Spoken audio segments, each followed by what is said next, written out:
EuroLive Radio. No te conformes con menos.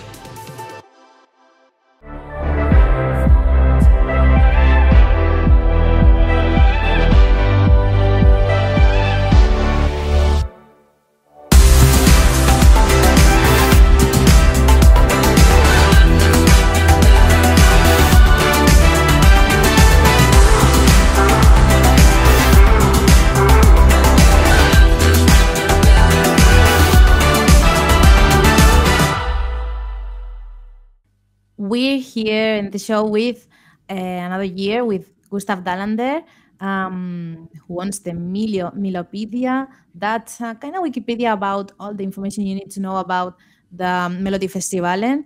It's a pleasure to have you with us for another season in the MelodiLive show. Gustav, thank you very much for being with us and welcome. Muchas gracias. Hola a todos. Hablo en inglés, lo siento. Yeah, it's great to be here. First of all, Gustav, how are you and what's changed in your life since this last year?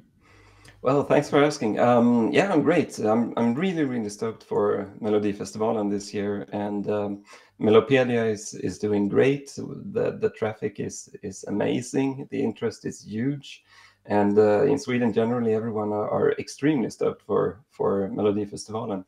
In my life, I've been not doing very much in show business, actually. I've been working on translations and stuff, and working on my health, meditating, exercising, kind of being on a journey like that. So I can recommend, I'm using a new device, actually. It's called Sense.ai. Sense.ai. It's for neurofeedback, and it's really good for meditation. So I've been working with that a lot. Yes, would you repeat this website you set up to meditate? Yeah, it's a device actually, so it's really new and it's quite expensive, but it's worth it. I would say it's called Sense.ai, SENS.ai. David is reminding the website melopedia.svt.se. Yeah, that's right. Let's move to the novelties or the news of this Melfest 2024. Yeah, sure. Gustav, could you tell us about what to expect from this edition of Melodifestivalen 2024 and what's new in this new edition? Yeah, I'm really excited to see how some of the songs will pan out. Yeah, it feels like an exciting year. There are a couple of really new things. First and foremost, we have 5 heats. Before that, we just had 4 heats. And the second chance round is revamped, and it's now part of the 5th heat. So we have 30 songs instead of 28, and 6 songs in every heat instead of 7 as before. And then we have 1 more heat compared to previously. So it's kind of more Melodifestivalen. And in the 5th heat, there will be an additional half an hour where the songs that were knocked out to go to the second chance round, so to speak, will compete for the last 2 tickets in the final. About these extra 30 minutes, these additional songs are going to be able to vote for them or how? Yeah, this last half an hour of the 5th show, it's the songs that were on the positions 3 and 4 in the preceding 5 heats. And they will battle out for the last 2 tickets in the final, and people will vote again. And these votes will be combined with the votes that the songs received in their heats. And the songs, of course, there were different amount of viewing figures for the different heats. So this will be balanced in accordance with the viewing figures, so that it will be fair to balance it between the heats. So there's an algorithm that will be applied to this. So it's basically the combination of the votes from the heats and the votes from the second chance round. Taking in account that it's only 30 minutes, are we going to see just a recap of all the songs, or there will be enough time to hear all of them? Yeah, there will be a recap. So they will not be performing live, but the artists will be present live on location. So in this half an hour, we'll have the recap of the songs and the voting? Yeah, there will be the opportunity to vote and the opportunity to watch the recap. and that's about the details that we have at this point. It would be called the finalkvalet in Swedish, the qualifications for the final. So the term second chance is removed. Thanks so much for this news, Gustav. Host this year is Carina Berg. What could you tell us about her?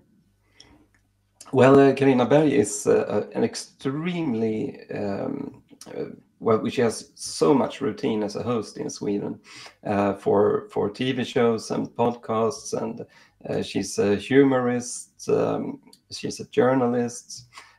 She has been everywhere, but mostly on commercial TV throughout the years. So it's kind of new to see her in public service in SVT, and she's in Melodifestivalen mostly famous for being the former wife of Christian Luuk, or they were sambo at the time, and Christian Luuk was the host of Melodifestivalen in 2007 and 2008. And there was a very famous episode where Björn Gustafsson, a comedian, sang a song to Carina Berg. This is one of the most famous interval acts in the history of Melodifestivalen. It was back in 2008. And she was the sambo of the host, and he sang, quit being with him and come and be with me because you're so attractive, or something like this, but in a very funny way. It's hard to explain, but it's extremely famous. So she's very famous for that, as well as for all the other things that she has done. We heard rumors about Gustafsson to be a host this year, but it's just a rumor. Could you confirm that, or did you hear something about this? Yeah, obviously I'm not allowed to confirm anything, and I don't have actually the details, but according to what's written in the press, Björn Gustafsson will be involved in the show this year, and Aftonbladet, the newspaper Aftonbladet in Sweden, I think claims that Björn Gustafsson will be involved in basically all the shows, but it's not, according to them, one of the hosts, because if you're a host, you need to attend all the parties, and you have some official duties as a Melodifestivalen host, while if you're just some kind of unofficial sidekick, you can go back home immediately after the shows and so on. So that would be a smaller task. But I don't know any details, so it would be interesting to see if he shows up. Maybe a deja vu love song, like remember love song, like the last time to Carina Berg, for Carina Berg. Yeah. If he shows up, it would be very surprising if they don't have any nods to that occasion. Who knows? I could suppose that, but who knows? We've seen today. We've seen these days pictures of the stage of this Melfest new edition. So, could you tell us something about this stage? Yeah, I've been following the press releases and worked with them a little bit, but I obviously haven't worked with designing the stage itself. But it's a lot of LED screens. They have more pixels than ever in the LED technology, LED technology. And the floor of the stage is also LED. So there's a lot of light, and it's supposed to be like a seamless experience between the audience and the stage. And they also have a small stage in the middle of the audience. And they have worked a lot to find a complete picture with the colors of balloons and the design of the light and the design of the content on the LED screens. So it's supposed to be able to work in smaller arenas and bigger arenas, always to have a party feeling like Melodifestivalen has. So yeah, there's a lot of things that they've been working on, and I think it looks good from the pictures. We'd like to move on to the songs. Regarding the 30 titles, which kind of music are we gonna find this year?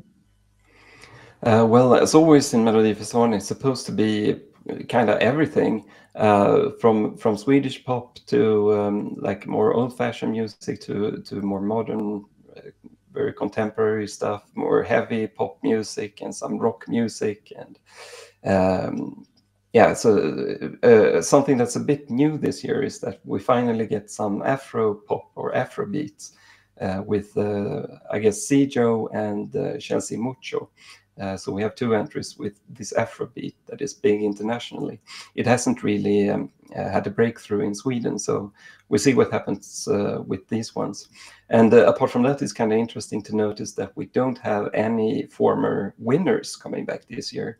And we don't have any artists that have participated in Eurovision for any other country either. So we know that this is a contest that will produce a Eurovision debutante when we are hosting. And we haven't had this in Melodifestivalen since 1997, actually, that we have no Eurovision experience among the artists. So it's interesting. It's a bit new. And I think it's quite a strong setup that we have this year.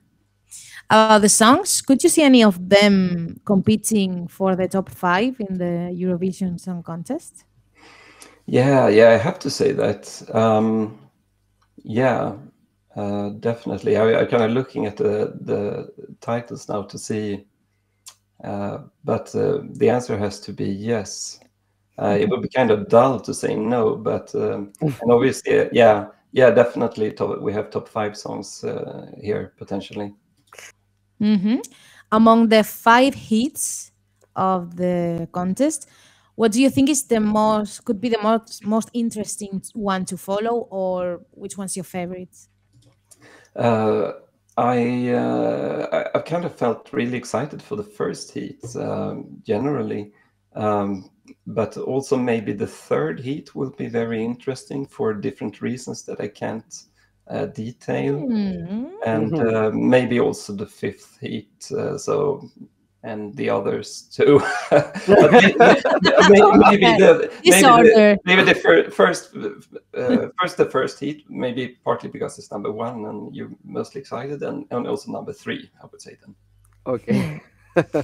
Okay, thank you, Gustav. I can tell you afterwards. Okay. This week is the 3rd edition of the Benidorm Fest, so we're gonna move to Spain to talk about our national final. About the Benidorm Fest, if you had the chance to listen to the songs, what do you think of the musical level, the musical quality of the edition, and would you highlight any of them? Well, first, I've been working so intensely with Melodifestivalen for the premiere, so I haven't been deep in Benidorm Fest, but I've been listening to like recaps and some of the songs, and generally speaking, I love to hear the Spanish language in pop music. It sits really well for me, and I also find that it's kind of diverse. It's a lot of different genres, so it's a lot like Melodifestivalen in that way, which is really good, I think. And I'm also really happy for the Spanish fans that they get their own real Melodifestivalen experience, because they really deserve it. And from what I can hear, it sounds like some really strong songs. So it's interesting. So thank you so much, Gustav, for your time with us. As always, this is your home, and we hope to have you back very, very soon. Well, it was my pleasure. Disfruta el Melodifestivalen, and I'll be working hard to serve you with all the information that I can on Mellopedia. So yeah, hope you enjoy.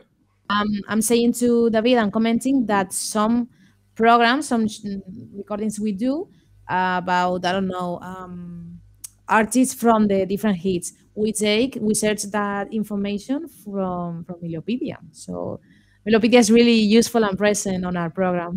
That's great to hear. And it's fantastic that I'm writing it in Swedish, but people are using it in English and in all languages. But that's the modern times, I guess. You can't translate it in the browser. We recently did a program about the most, I don't know how to say it, but the most coming back artists, like decade by decade, the artists that have repeated the most times to the Melodifestivalen, and there are lots of them.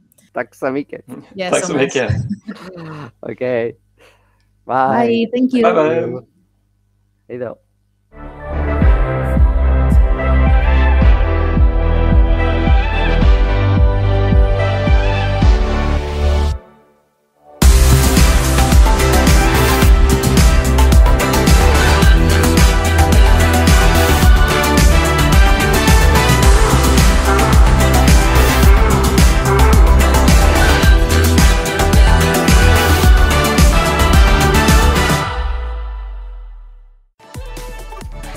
EuroLive Radio.